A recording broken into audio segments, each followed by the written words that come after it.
So, so let's start. Hello. Welcome everyone. Today's session about in conversation we're with Anand. Anand is someone who is the CEO, who's the founder and CEO of Sirpi Data Science. I interned with him a while back, and I've been wanting to invite him for a session like this since then. Welcome, Anand. Welcome to the show. Happy to be here. Thanks for the invite, Abraham. Yes.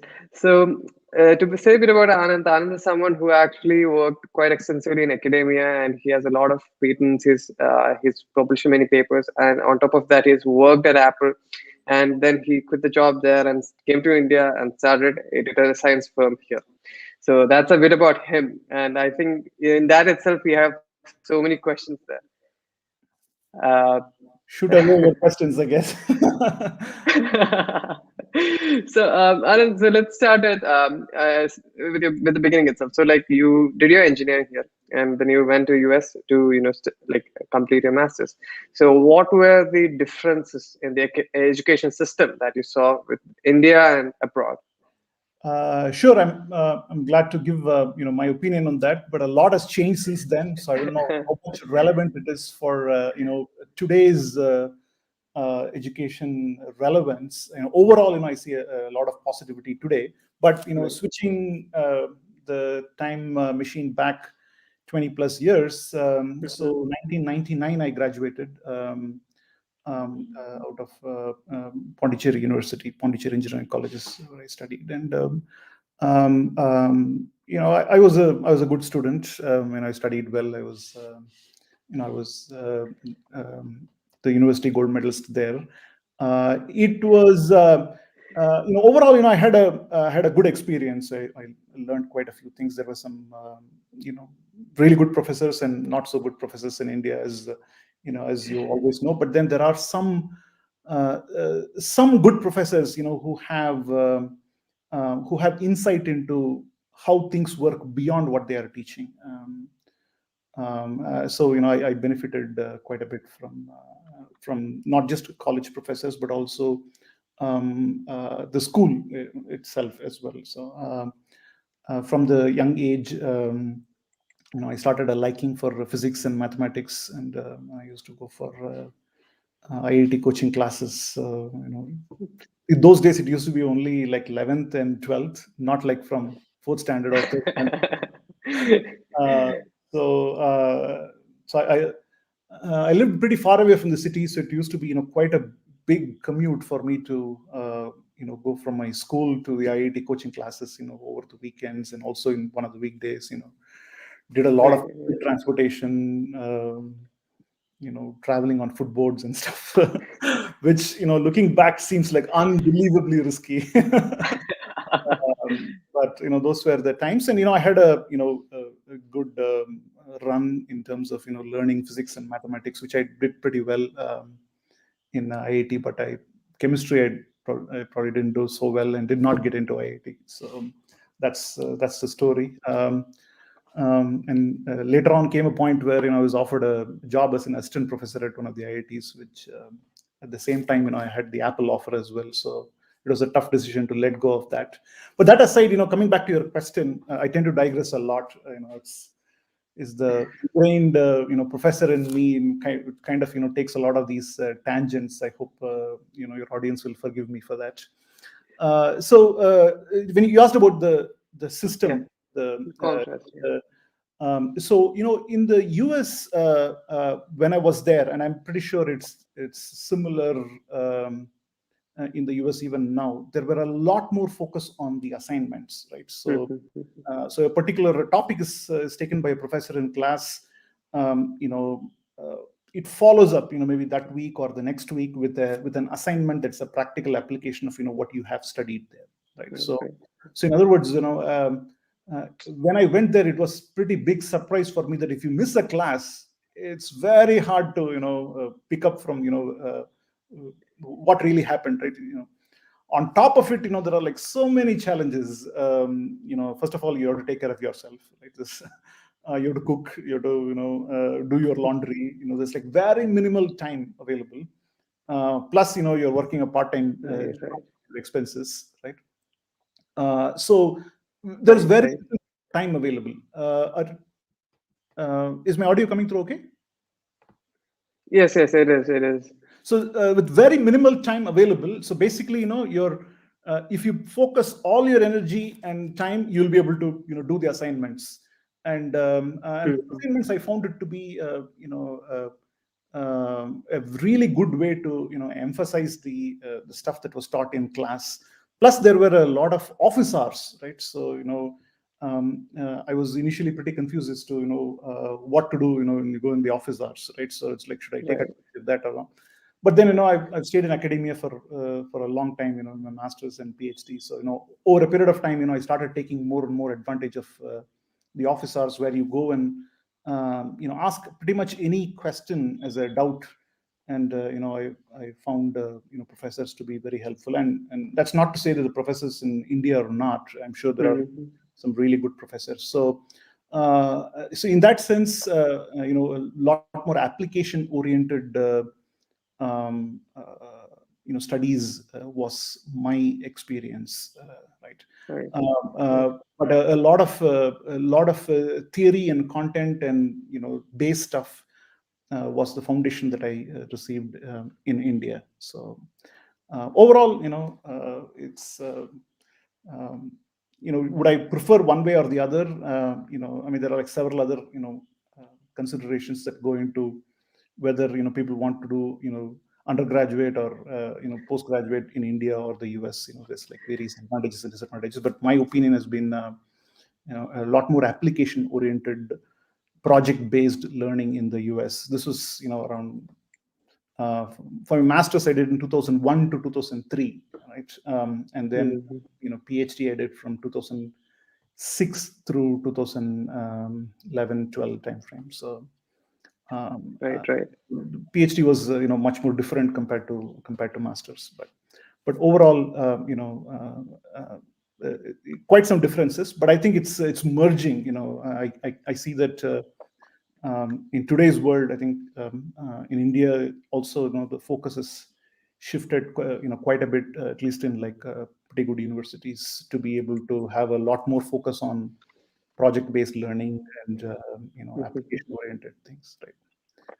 Um, Right. So, like, yeah, what you said was very interesting, and it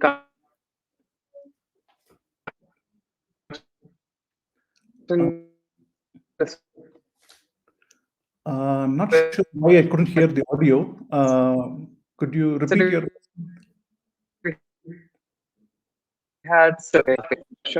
so yesterday there was another guest. We had another guest, and he was Rushabh. Rushabh was the CEO and founder of Frappe. It's an Indian company. And what he shared was that in India, because like we were primarily a middle class, society, we it is more important for us for things to be there rather than the quality of things. So it is more important for us to have a smartphone than have a good smartphone.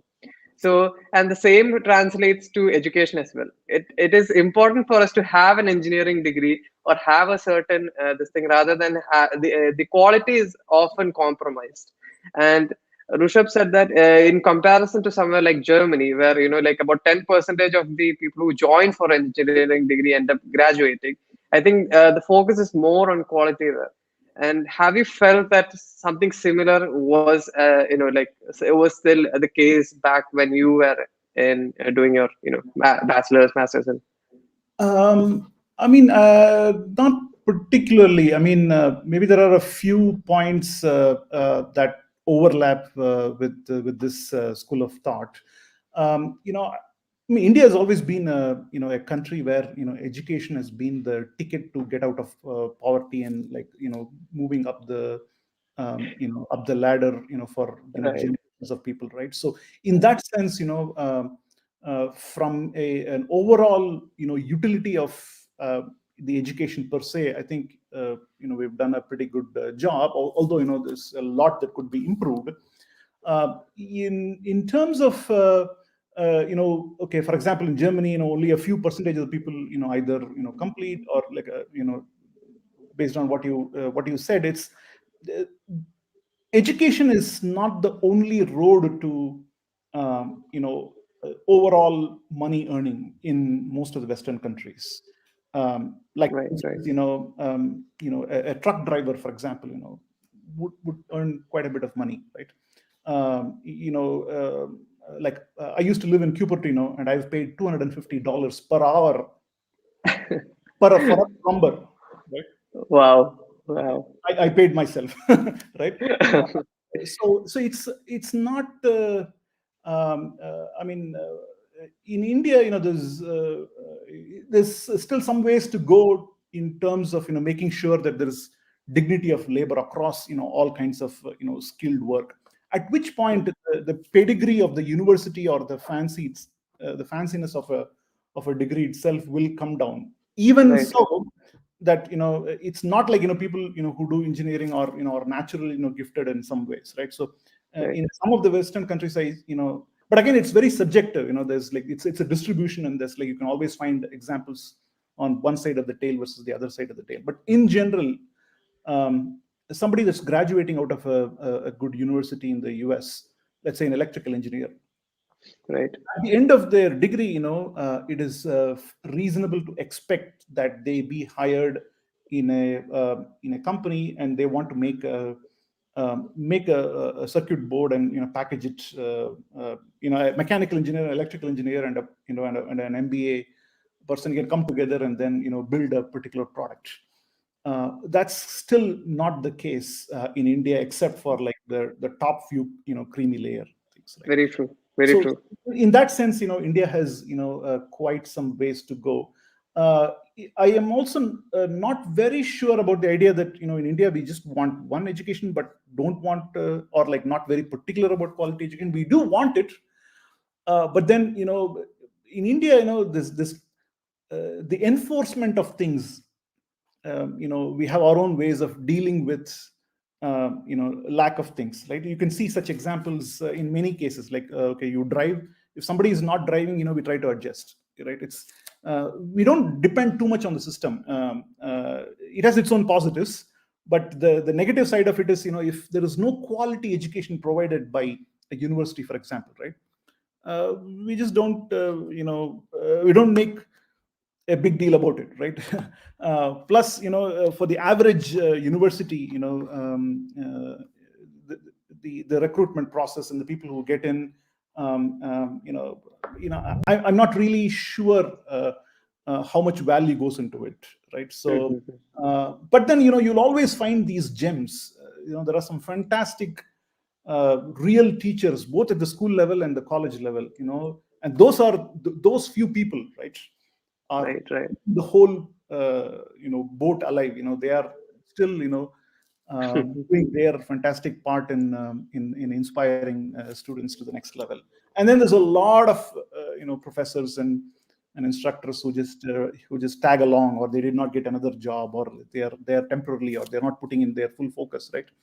right, right, If somebody who teaches puts in the time and then does a fantastic job, then they will have a following, right? And then they will they will make a big difference in the career of of the students, right? So we want Rahul Dravid equivalents of college professors in mega numbers, for us to right, right, become a big time successful I guess a factory of producing not just engineers, but folks across the field, right?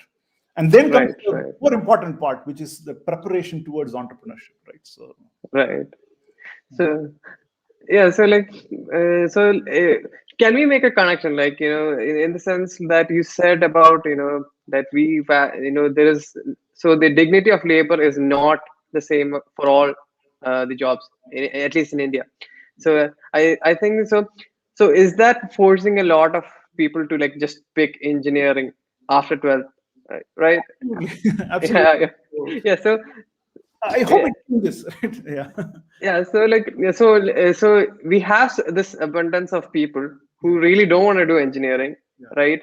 And but usually happens is that they either end up getting a job somewhere in an IT, and like regardless of what engineering they did, right? Like whether it's mechanical, electrical, they do, and because we have a really good IT industry here, they take up an IT job and they spend the rest of their life in there, or they end up taking going further, doing an M.Tech and then joining as a professor there. And but these people really don't like engineering, but they like, because they are good at learning, and the next like sensible step is M.Tech. They end up taking M.Tech and coming back as professors. Do you think there's a vicious cycle there? Well, so I mean, there is a vicious cycle, but then the cycle can be broken, right? For Right. one, uh, if I mean, ideally, people would have the luxury and the means to go after what they want, right? Right. And we live in a world of ambiguity, and parents and students themselves, they see engineering as their best bet, for better or for worse, right? I'm not saying it's the right thing to do, Right. but uh, if for the folks who end up taking engineering, right, Right. it's important to start seeing the value in it, right? The truth is, there is joy in every field. That's the truth. For those who figured it out, there is a joy, and there's always a curve, right? So you kind of, you're not sure, and then there comes a turning point, right? And that bell, that hockey stick thing will be there. Something will. Right. For me, it was electromagnetics. I loved electromagnetics right from the beginning. So there is something magical about making electrons move the way you want to move, across across a structure with appropriate boundary conditions, and the things that it emanates in the form of electromagnetic radiation is the mother of all electrical engineering, which is the reason Wi-Fi exists, GPS exists, any sort of cellular thing exists. That's the reason we know that the nice looking picture from Jupiter that's beamed back to Earth works because of such antennas, which works on electromagnetic electromagnetics. But that aside, and I'm sure I'm in the minority, as far as people are concerned, when taking magnetics as a career path, right? So that aside, no matter what you take, if you start to put in your effort to see the value of what it is, right, and then actively practice it. I know it's very hard. I mean, when people are like 18, 19, and they're when they are pushed into something that they particularly don't like, what can they do, right? So it's that's where the role of counselors, the role of learning from people who went through the journey, all that comes into picture. But if they start to see the value, then those people will differentiate themselves by far, right, compared to others. And then they will also build their own set of skills, and these days the ability to write a program, for example, or analyze data and then make decisions, make some plots, use what if scenarios, those kinds of those have become like non-negotiable skills, right? And those skills create value when it is applied on a particular domain, right? So whatever the domain that the student goes through, if they're able to merge these two, they will be able to see the value of it in a much better fashion. So it is a vicious circle, but all is not lost. It takes it takes a split second to be able to realize and then get out of the vicious cycle, right? Right. It needs active practice, and it's not easy. It's you got to put in the effort. You got to put in the motivation should be there. And it's a lot more. There's a lot more psychology involved in this, right? One career tip is that if and again I'm saying these things, but I also went through all of these things. It's nice to be able to look at it in the rear view mirror and then say you have to be like this and you have to be like that, right? So I also went through all the struggles. So so it is, if you can create, like if people can create a discipline around what their approach to learning is, then it will compensate a lot. In fact, it will trump the need for motivation. So discipline is a fantastic thing. And I'm not saying I'm a disciplined person, but I aspire to be a much more disciplined person. Right. Sure. So, like, obviously, when you came to this show, I hope you have expected this question. But what was it like working at Apple? Sure. I mean, Apple is a fantastic I place. mean, there is a tricky question that comes after this, but like, go on, please answer this one first. Okay. So you want to put me on the spot? Okay. uh, okay. Uh, I mean, Apple is a great company to work with, right? So Right, right, there are a lot of skills that I picked up, in terms of decision making, in terms of communicating much more effectively and to the point, right, right, the ability to quantify uncertainty, right? right, So right, here's what you want, here's what we need, right? What are your right. what do you propose? That sort of question, right? It's Hmm, hmm, hmm, hmm. not a place where anybody can go and say this cannot be done, right? So the Right, right, framing of the question becomes very important. Instead of saying this cannot be done, if you can flip the question and say under what conditions this can be done, right? right, right, Then right, you're not saying taking no for an answer, but then you're saying okay, you want this. If you want this, I'll give you three different options, right? right, right, Either we relax this one, or we do this, or we do a combination of these two. And so ABC paths in front of you, and what is the path that you propose right, to right, solve the right, challenge? That makes for a much more effective engineer, right? To be able to give a give a clear recommendation as to what is on your table, what is your role, are you able to satisfy. So that's a pretty big learning for me, and that Hmm, has hmm. that I'm sure continues to help. And within the company also, I try to inculcate that habit among Sirpi employees and interns. Yep, In general, I mean, of course, it's a great company, very very demanding, is lot of moving lot of moving pieces. Great satisfaction that what you do matters in terms of the scale and the ability. The things that you do right. will affect Millions. real products, and that'll get manufactured in the millions, right? Right, right, And to make sure that everything works under all conditions.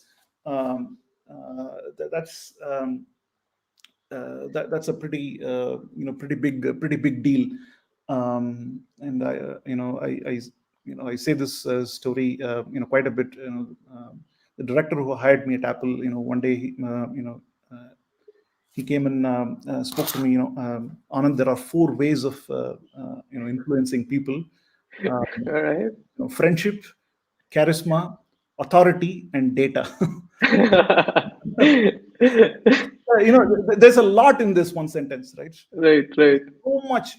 There's a whole there's a whole session, probably a whole semester's worth of thought process into this in this one sentence. And how are you going to influence people around you? right, And, you right. know and data is the one that's most stable, right? Right, And that's also most dynamic, right? right, In other words, like going back to what I said previously, if you are able to quantify uncertainty and propose solutions as A, B, C, and then um, your own recommendation, but you can't do this arbitrarily, right? You have to right, depend on your theoretical knowledge. You have to do some simulations. You have to do some hardware experiments. And then you got to produce data, right? And then data to be able to quantify the bounds. There are like maybe 10 variables, 20 variables, 50 variables that might change your process parameters, or what is it that you want to achieve. So getting right, a good handle of where you are, and what are the possible things that can disrupt what you're currently doing. But to be able to, even if it gets disrupted, how far will it go from your center points in various dimensions, right? right, right, right, For example, here's some extra space. Would you extend your antenna by 1 more millimeter, or 2 more millimeter, or 5 more millimeters? How do you know, right? Sure, right, if there's some theory to it, you can do some experiments in terms of doing simulations, and you use existing software. but then you'll have to do real experimentation, working under a microscope and soldering and using copper tape and putting it there and doing impedance measurements, taking it to the anechoic chamber, putting it through several experiments and collecting the data and then analyzing and then seeing trends, right? So trying to understand what is the lower bound and what is the upper bound in that one variable, understand whether it's a tuning knob or not, and then many more variables like that. Then to be able to come up with an optimal solution, all within a given amount of time, right? And use that data as the basis, and not not depend on other things like hey, my somebody else is saying, therefore let me repeat what he said, or like this is what theory says.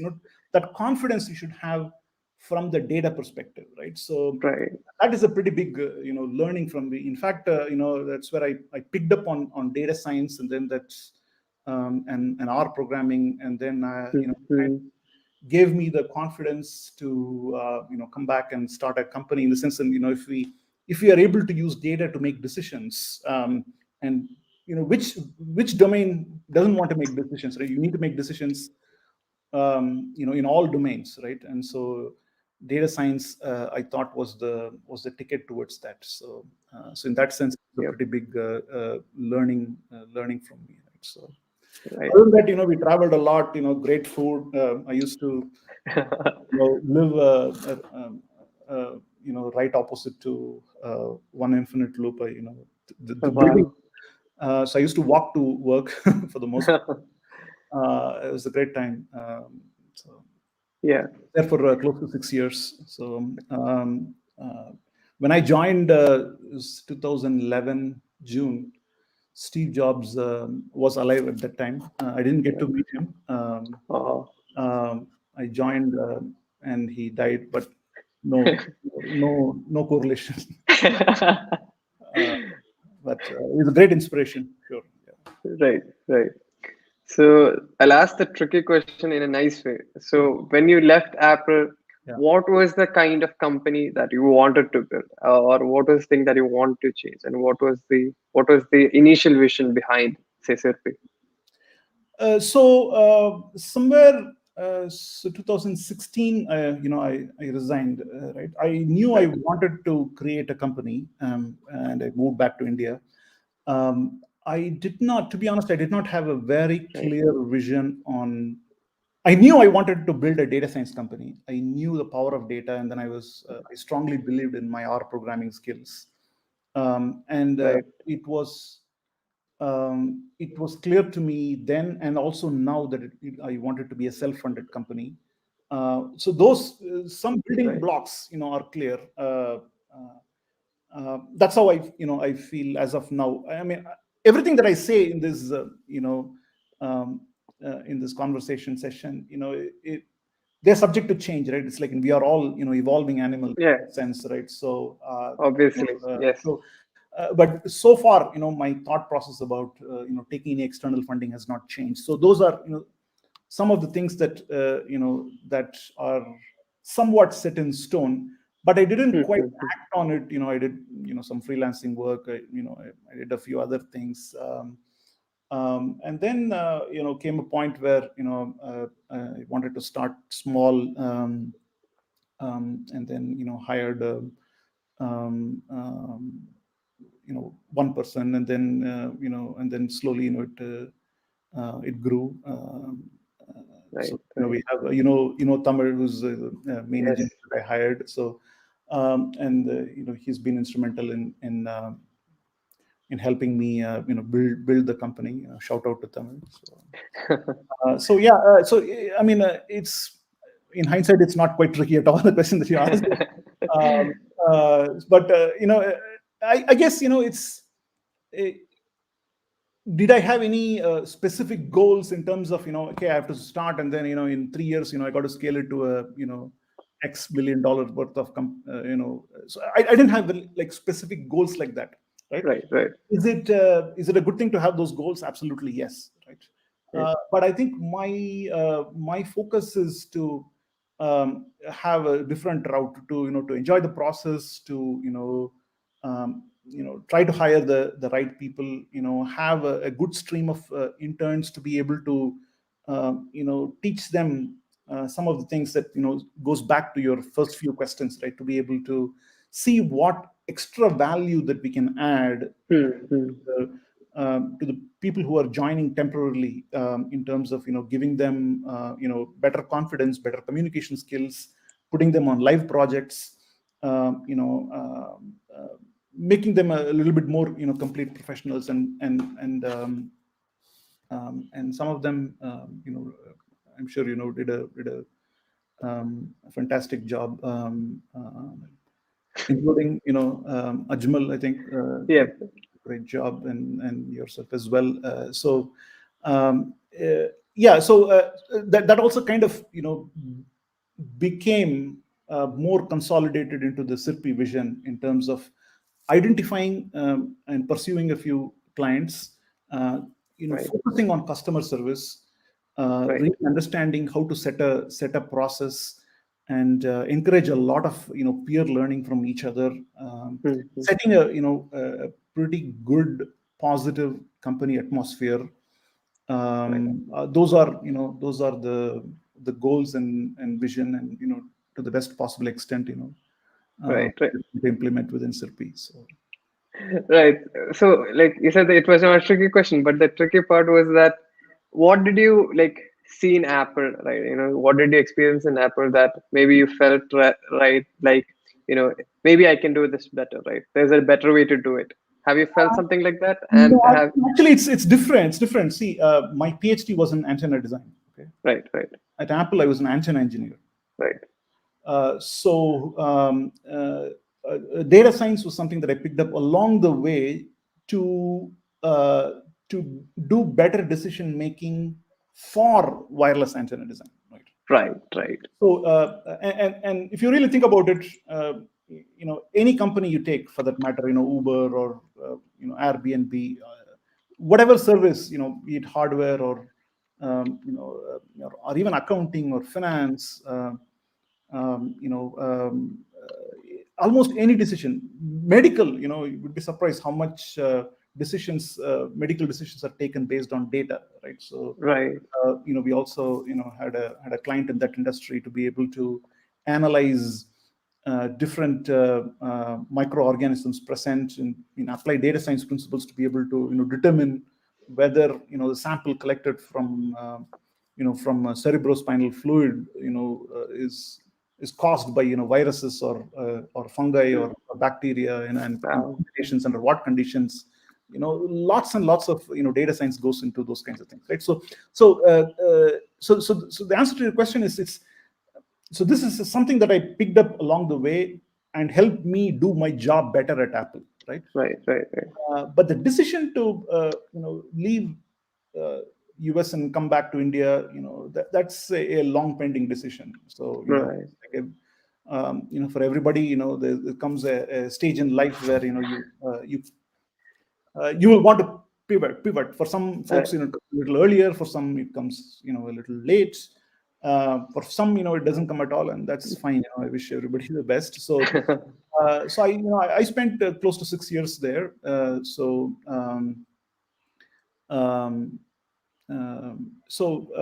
there was the right time, and wanted to move back to India, and then I started enjoying R programming quite a bit, uh, and I still do now, and on and off I take classes as well. Right, So it was right, it's a good natural transition for me to be able to use what I am good at and what I like, and marry that with the overall next step goals.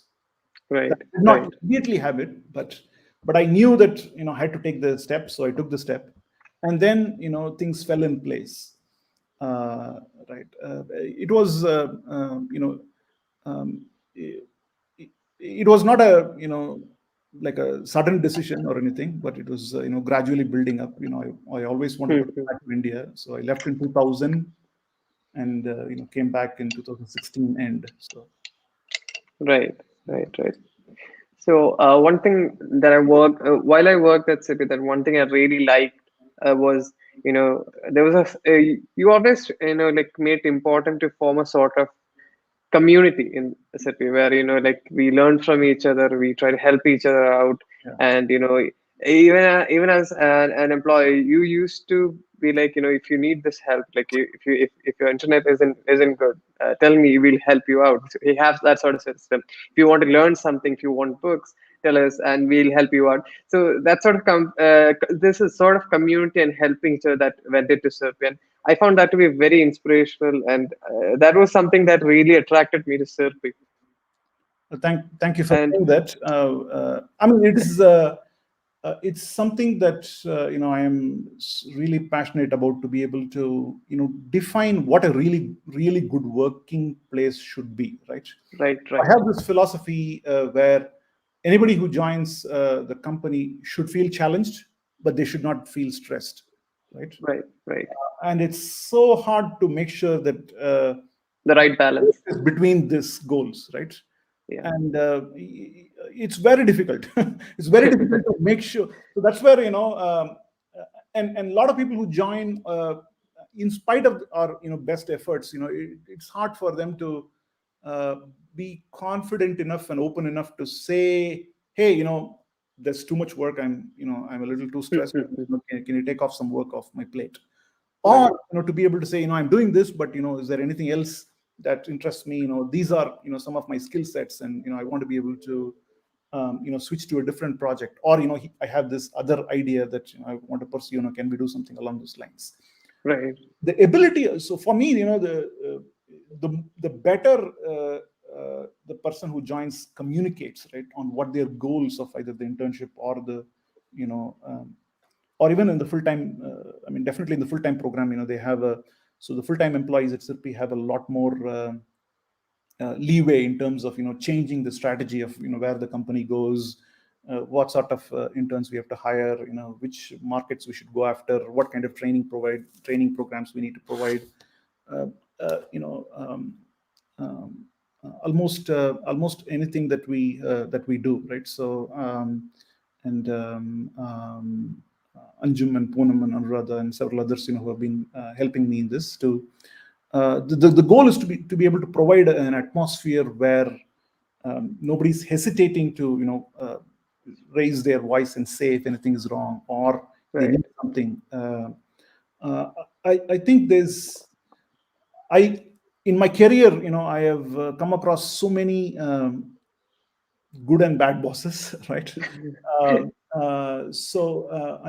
I kind of learned the good stuff and the bad stuff, so I know what not to do, or at least I try to. Um, right, and so, if we set a work atmosphere where tough things are expected from people, but they don't. I mean, we're all human, right? So sometimes, we as long as we have like strong boundaries, right? Security wise, and I'm like pretty conscious. right, That's the guardrail for the company, right? right, right, Beyond that, we have a lot of leeway to make mistakes and improve and learn from each other. And like people have different skills. Some are introverts, some are extroverts. Some have financial problems. Some, for them, finances are not a big deal. Some have higher studies as the goal. Some want to use the internship as a stepping stone for for a full-time job elsewhere. Some are on the path to becoming a full-time employee at Sirpi. All kinds of separate goals are there, right? So it's definitely right. not a race between each other. But if we kind of let go of the ego and kind of communicate well with each other, uh, disseminate information better within Sirpi, to be able, to be available and reachable and learning from each other. Those are, some of the things that we really strongly value. So Yep, I, that's what I really liked about Sirpi. And another thing was that you really had a very positive outlook towards FOSS and, the whole free and open source software. And that was something that's not really common in a lot of companies. And I was like kind of surprised because like usually people are especially there is the force community and there's the industry, and people in the industry are not really aware of what's in the force community, and the force community doesn't really care about what's in the industry a lot of times.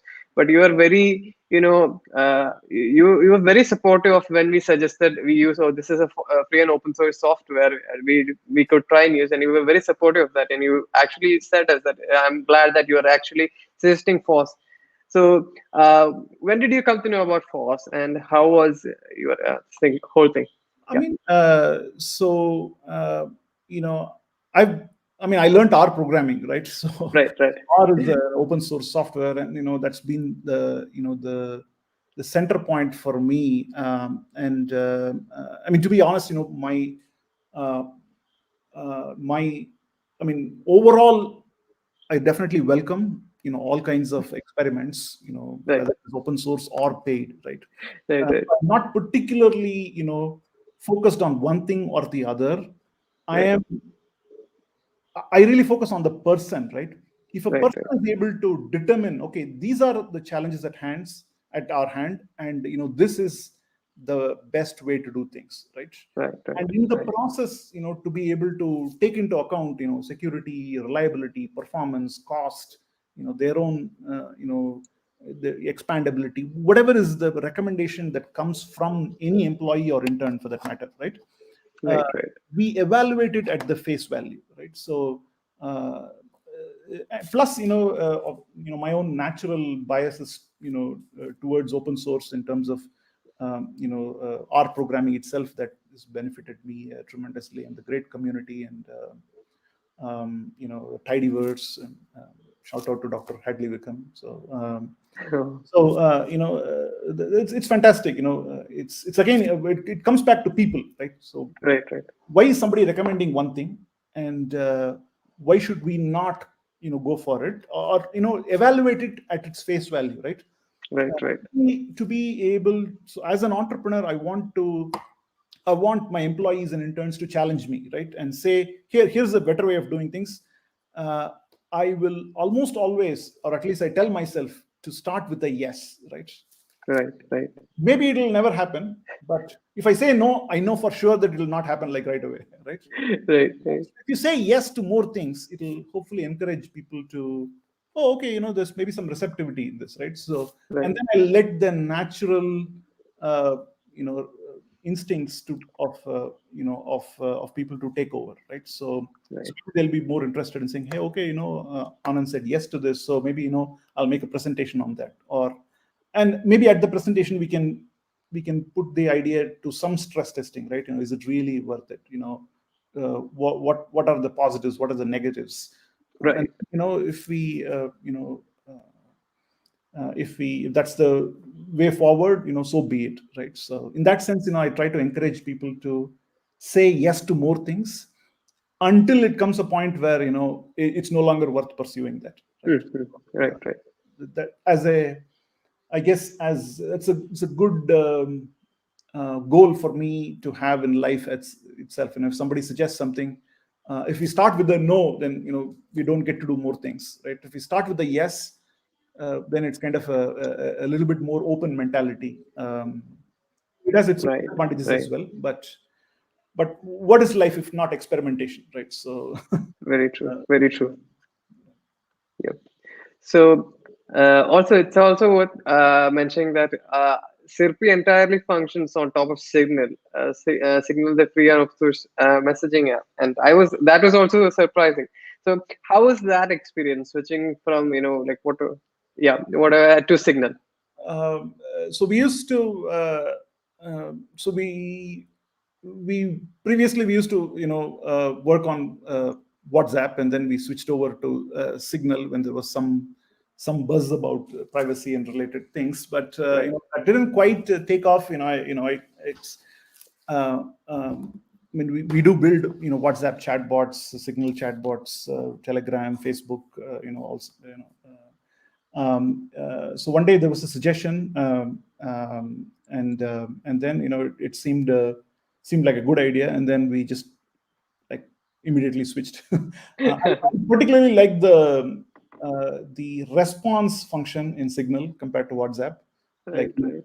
if somebody says something, rather than you have everybody having to respond to it, you can just do a thumbs up or that acknowledgement is an important feature, especially when there's a lot more remote work going on, right? So Right. that communication, I lay a lot of emphasis on on communication, and I keep telling my folks that communication is the received message. And that way, it's like if somebody acknowledges what you said, right, especially if it's important, then Right. it's like, it's somebody. It's like in the real world, when you go and talk to somebody, you see their facial response, and then that okay, your point has gotten across to them, right? But Right. in a work situation, a remote work situation like this, that's becoming difficult. So Signal, in that sense, has played a pretty good role. So I'm not, I wouldn't say WhatsApp is too bad, and we move to Signal. That's not the thing. But I still did not find a reason to move back, right? So Right. I'm pretty happy with the Signal so far, right? So Right. and we, for very important things, we still have email, especially when we want to maintain records and client communications and things like that. So yeah. So Yeah. Email is still great, anyways. For sure. most things, yeah. So we're actually coming towards the end of the whole session, and I really want to ask you, what do you want to say to the students who are listening to us, people who are aspiring a job in data science or the industry? Yeah. So I think I'm. I mean, I have lots of suggestions, but maybe I'll a few of them, right? It's so look into yourself is what I would say, right? So Right. data science is something that you can pick up, right? You either read a book, practice some projects. I think the most important thing is the confidence, right? And Exactly. Yeah. overall, I think the confidence is improving, and definitely, some students are like way more confident, and I think they have a fantastic career ahead. And it's very important to work on non-technical skills, right? The ability to ask clear questions, Right. not be satisfied if somebody gives a vague answer, be able to do presentations well, speaking slowly and clearly, going after what you really want, and be open-minded enough to change strategy. uh, a lot of these are non-technical skills, right? And above all, be a good person, right? Those try not to take shortcuts in doing anything. Put in the work. When you improve your non-technical skills, you are putting a very strong foundation for whatever you're learning, right? Right. Data science is here to stay, right? So you can pick your language of choice, R or Python, or probably both. Do spend a lot of time understanding fundamentals, data cleaning, the ability to transform data and get it into a point where you can make meaningful decisions out of it. People always focus on the fancy stuff. Hey, I know a bunch of machine learning algorithms, a lot more fancy stuff, but you always come back to fundamental data cleaning, right? Right.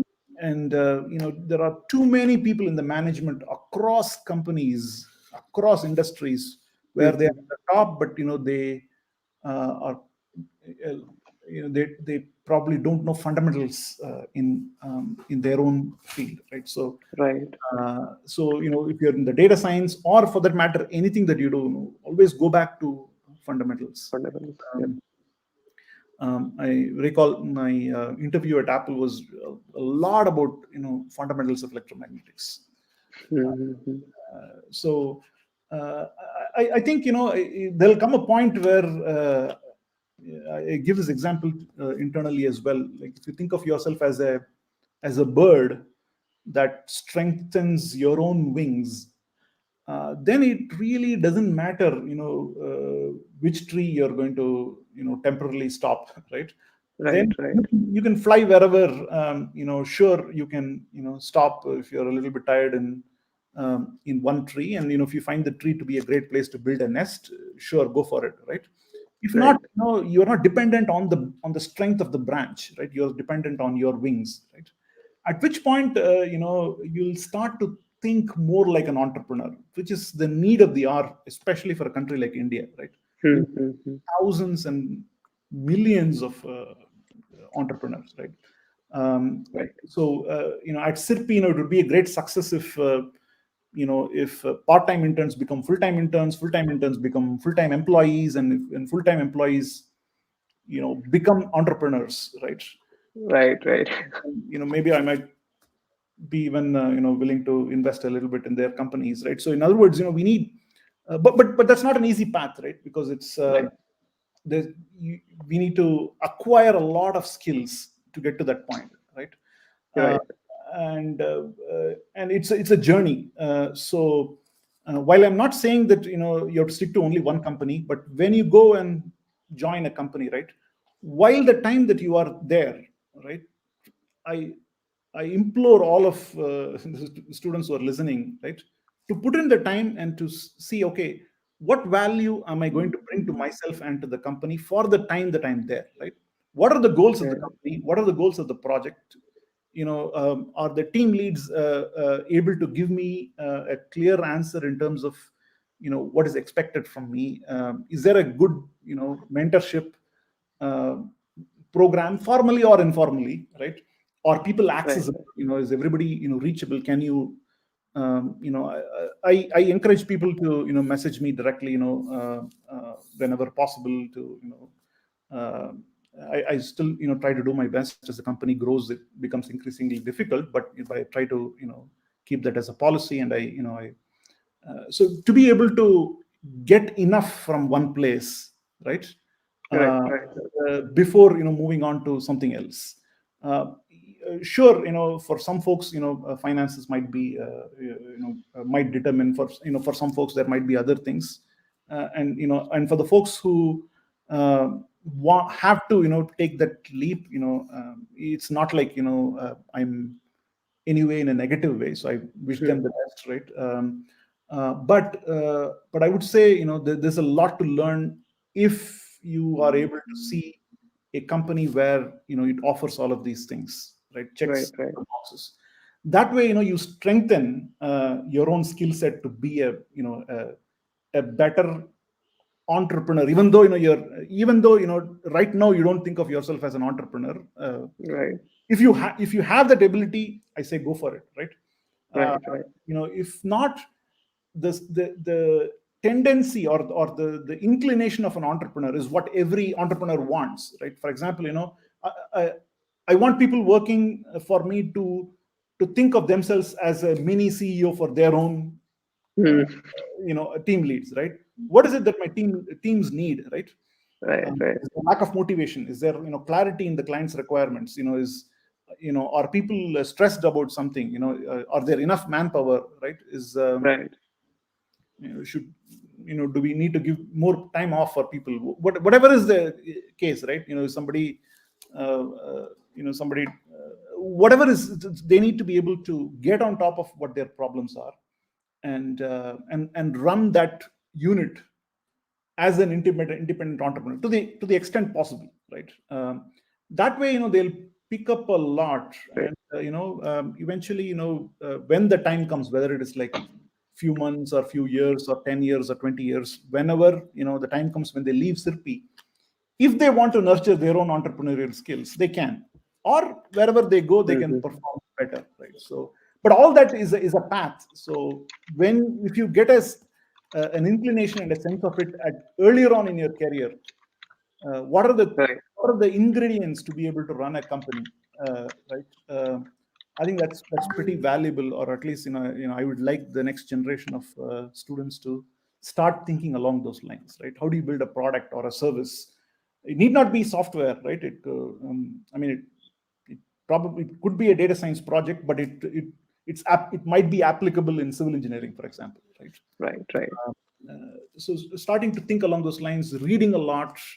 I mean, Twitter, YouTube, there are great resources, and I'm sure a lot of you this generation are doing way better compared to what we were doing in our generation, right? So I'm not even sure whether I'm like qualified to say, hey, in your 20s, do well, or like and when you're 17, 18, don't while away your time. And then I look back what I did when I was 17.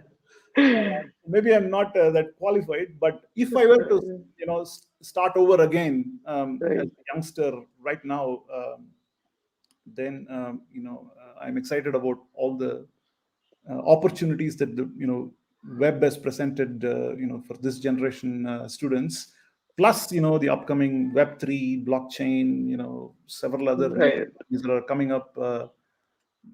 I'm pretty excited about the future, not just for software, but the application of software and data science across Everywhere. other projects, right? And we see a problem, we want to try to solve it, right? That's also some of the things that I keep in mind as an entrepreneur. Okay, yes, it's a data science company, but here's the problem. How can I apply data science towards that problem? I'm able to go after and get a client, or can I build my own product or a service and then start something on the side? And some things might succeed, some things might fail, but overall, I want to enjoy the ride, because after all, journey is the joy, right? It's not the destination. That's what matters. Yep, yep, yep. Agreed, agreed. All right, Anand, thanks for joining us today. It's been a really great conversation. It's been a pleasure talking with you for this time, and we really want to thank you on behalf of our community for joining us today with us here. Thanks a lot. Thanks for the invite. Hope this is useful. Sure, I Yes, enjoyed obviously. It is. Oh, yes. Come on, Anand. So, thanks everyone for joining us today. Hope you guys like the session. We'll be having another session, our final session tomorrow with Abbas Abhinav. Please do join us for that as well. Thanks. Thanks for joining, everyone.